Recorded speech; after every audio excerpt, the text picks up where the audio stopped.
ప్రాంతానికి తిరిగి స్వాగతం.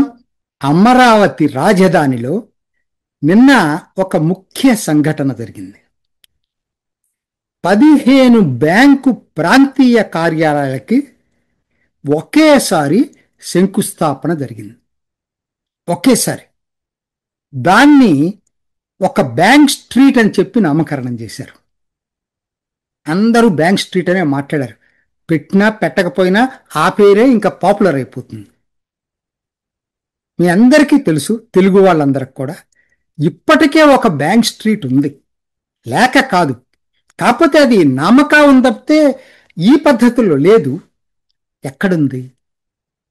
మన హైదరాబాద్లో ఉంది. కోటి ఆంధ్ర బ్యాంకు నుంచి మొదలుకొని అబిడ్స్ వెళ్ళే దారిలో, అబిడ్స్ దాకా లేదు, పుత్లి అదేది ఆ జంక్షన్ వరకు, స్టేట్ బ్యాంక్ దాటిన తర్వాత జంక్షన్ వరకు కొన్ని బ్యాంకులు ఉన్నాయి. నిజం చెప్పాలంటే బ్యాంక్ స్ట్రీట్ అనేదానికన్నా కోటి ఆంధ్ర బ్యాంక్ అంటేనే బాగా పాపులర్. అక్కడ ఐకాన్ అది. ఎప్పటి నుంచో దాదాపు 3-4 దశాబ్దాల నుంచి చూస్తున్నా. ఎందుకంటే ఆ సెంటర్కి అందం వచ్చింది. కోటి ఆంధ్ర బ్యాంక్ ఆ డిజైన్ కూడా ఎక్కడున్నా కనపడేటువంటి పద్ధతుల్లో ఉంటుంది అది. సో అక్కడ అది దాటిన తర్వాత bank, state bank of India local head office ఉంది, అతిపెద్ద క్యాంపస్. కోర్స్ దానికి ఎదురుగా సెంట్రల్ బ్యాంకు ప్రాంతీయ కార్యాలయం ఉంది. ఈ 3 తప్పితే ఇంకా ఆప్కాప్ ఇంకొచ్చి పైన ఉంది. ఈ 4 తప్పితే ఇంకేం లేవు. కానీ దానికేం బ్యాంక్ స్ట్రీట్ అని పేరు వచ్చింది.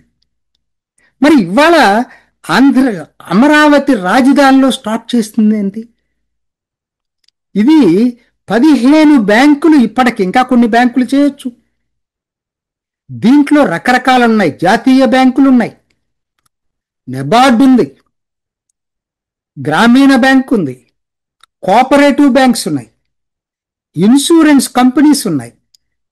అన్ని ఒకే దారిలో ఇన్ని బ్యాంకుల కార్యాలయాలు దేశంలో నాకు తెలిసి ఎక్కడా ఇటువంటి పరిణామం జరగల. కోర్స్ హైదరాబాద్లో ఆ రోజుల్లో ఫైనాన్షియల్ డిస్ట్రిక్ట్ అని చెప్పి చంద్రబాబు నాయుడు టైంలో పెట్టిన ఫైనాన్షియల్ డిస్ట్రిక్ట్లో ఈ పద్ధతి కాదు. అది బ్యాక్ ఆఫీసులు అవన్నీ వచ్చేసినాయి. ఇక్కడ అలా కాదు. అసలు అన్ని బ్యాంకులు, ఇంకా 15 కాకుండా మిగతావి కూడా శంకుస్థాపనలు జరుగుతాయి. స్టేట్ బ్యాంక్ అయితే ఎల్హెచ్ఓ కోటి, ఆ బ్యాంక్ స్ట్రీట్ అని చెప్పి హైదరాబాద్లో చెప్పాను కదా, దాంట్లో ఇప్పటికి ఉమ్మడి ఆంధ్రప్రదేశ్ మొత్తానికి అదే సర్కిల్ ఆఫీస్. ఇది పూర్తయిన తర్వాత ఆంధ్ర వరకు అది వచ్చేసి ఇక్కడ విభజన జరిగి ఇక్కడికి వస్తుంది. అది స్టేట్ బ్యాంక్ వరకు. సరే, ఇన్ని ఆర్థిక మంత్రి స్వయంగా పాల్గొనటం అంతకన్నా గొప్ప విషయం ఏంటి తెలుసా? ఇన్ని బ్యాంకుల chairman and managing directors, CEOs ప్రత్యక్షంగా అటెండ్ కావటం. కింద అందరూ కూర్చొని ఉన్నారు. ఎక్కడ జరగదు ఇటువంటి ఉత్సవం. ఎక్కడ చాలా రేరెస్ట్ ఆఫ్ రేర్. బ్యాంకు వాళ్ళందరూ కూడా దేనికి వెళ్తారు? అది డిఫరెంట్గా. బ్యాంకులు, పబ్లిక్ సెక్టర్ బ్యాంక్స్ ఒకసారి ఆర్థిక మంత్రితో సమావేశాలు ఏర్పాటు చేస్తారు. ఇన్సూరెన్స్ వాళ్ళు సపరేట్గా చేసుకుంటారు. ఇట్లా ఉంటాయి తప్పితే ఇలా అందరూ కలిసి కూర్చోవటం నిజంగా ఇది ఒక రేరెస్ట్ ఆఫ్ రేర్. నా ఉద్దేశం రికార్డేమో ఇప్పటికీ దేశంలో. ఇంకా ఈ డిపార్ట్మెంట్ ఆఫ్ ఫైనాన్షియల్ సెక్రటరీ కూడా వచ్చాడు, ఫైనాన్షియల్ సర్వీసెస్ సెక్రటరీ కూడా. సరే, నిర్మలా సీతారామన్ మేడం మాట్లాడింది కూడా చాలా అద్భుతంగా ఉంది. ఆఫీసులు ఓపెన్ చేయటం కాదు, రైతుల అవసరాలకు తగ్గట్టుగా ప్రణాళికలు రూపొందించుకోండి.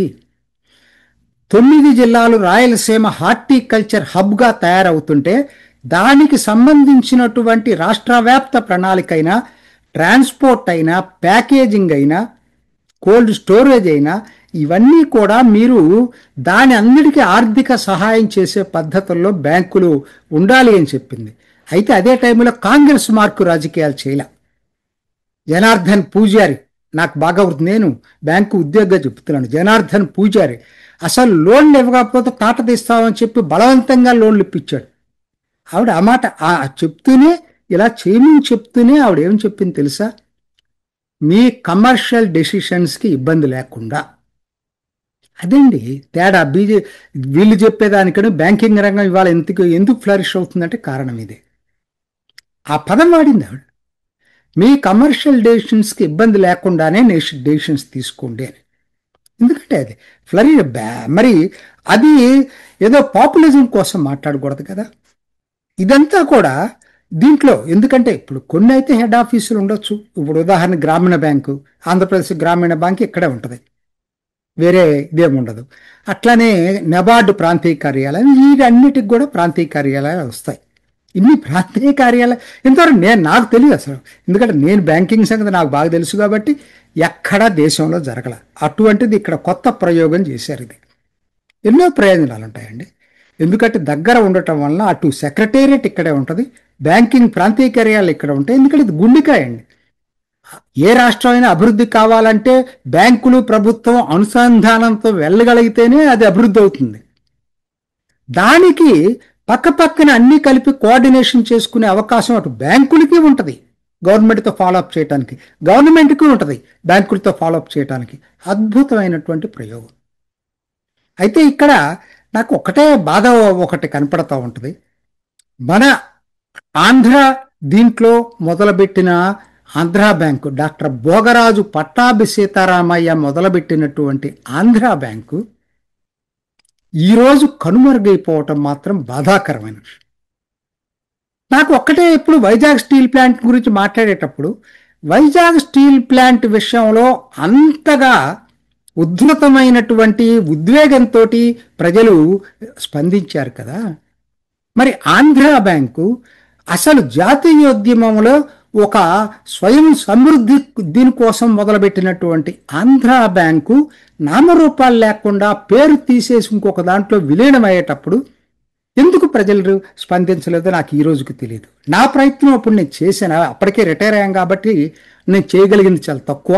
ఏంటంటే ఇద్దరు ముఖ్యమంత్రులు, ఆనాటి ఇద్దరు ముఖ్యమంత్రులు కనుక కలిసి గనక మోడీ దగ్గరకు వెళ్ళి కనీసం మీరు హెడ్ క్వార్టర్స్ అన్నా సరే హైదరాబాద్లో ఉంచండి అంటే ఖచ్చితంగా ఉంచేవాళ్ళు. విలీనం ఆపటానికి ప్రయత్నం చేయాలి, కానప్పుడు హెడ్ క్వార్టర్స్ ఇక్కడ పెట్టాలి. మూడోది ఈ బ్యాంకుకి పేరు ఆంధ్ర బ్యాంక్ పేరు పెట్టే అవకాశమైనా ఉండాలి. అది లేకపోయినా కనీసం హెడ్ క్వార్టర్స్ అన్న ఇక్కడ ఉండేటట్టు ఒక గుర్తింపు, అది పోగొట్టుకున్నాం. అది ఒక్కటే బాధేస్తూ ఉంటుంది. అయితే ఏది ఏమైనా ఒక అమరావతి ఆర్థిక నగరంలో బ్యాంక్ స్ట్రీట్ వినూత్నమైన ప్రయోగం, ఎక్కడ దేశంలో లేని ప్రయోగం. నా ఉద్దేశం ఏంటంటే దీన్ని అమరావతిని చూడటానికి వచ్చే వాళ్ళకి ఇదో టూరిజం స్పాట్లో కూడా ముందు ముందు మారే అవకాశం ఉంది. ఎందుకనంటే ఇలా ఎక్కడ లేదు కాబట్టి ఇది ఒక కొత్త, దీన్ని చూపించడానికి కూడా ఎవరికైనా అవకాశం ఉంటుంది. దీంతో ఎంతమంది ఉద్యోగులు పనిచేస్తారు అక్కడ. ఓకే, డబ్బులు ప్రభుత్వంగా అది పెట్టుకునేది, ఇది అంతా బ్యాంకులు పెట్టుకుంటే 1334 కోట్లు వాళ్ళు పెట్టి కడతారు. ఉద్యోగస్తులు ఎంతమంది కళకళలాడుతూ అక్కడ ఆ బ్యాంక్ స్ట్రీట్లో ఒక బ్యాంకింగ్ రంగం మొత్తం కదిలొచ్చి ఒకే చోట పనిచేయటం అనేది కూడా రేరెస్ట్ ఆఫ్ రేర్ ఆపర్చునిటీ. ఇంకా మిగిలింది ఏంటంటే రిజర్వ్ బ్యాంక్ ఆఫ్ ఇండియా శంకుస్థాపన, దాని ప్రాంతీయ కార్యాలయం కూడా కట్టాల్సింది. ఎందుకనో మరి నిన్న దానికి సాంకేతిక పరమైన అవరోధాలు అడ్డంకులు ఏంటో తెలియదు, కానీ త్వరలో అది కూడా జరుగుతుందని ఆశిద్దాం.